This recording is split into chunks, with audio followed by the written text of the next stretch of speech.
আসছে। আমরা এখন চোর ধরতে যাচ্ছি জঙ্গল। আমি যদি ইউটিউব করতাম না করি যেত। হ্যাঁ আমরা এখন চোর ধরতে যাচ্ছি এই জলা জঙ্গলের মধ্যে দিয়ে রাস্তা।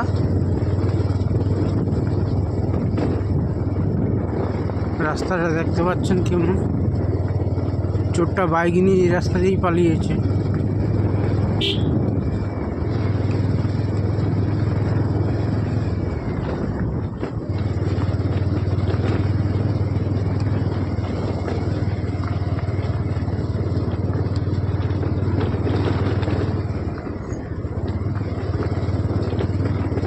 রাস্তার অবস্থাটাও দেখতে পাচ্ছেন আপনারা।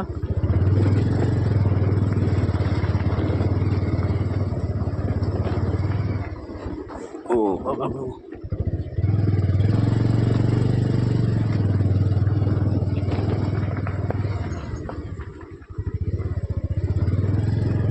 রাত্রে এইরকম রাস্তায় যাওয়া খুব রিস্ক। রাস্তার দুপাশে জঙ্গল, মাঝখানে সরু রাস্তা, খবড়া খবড়া।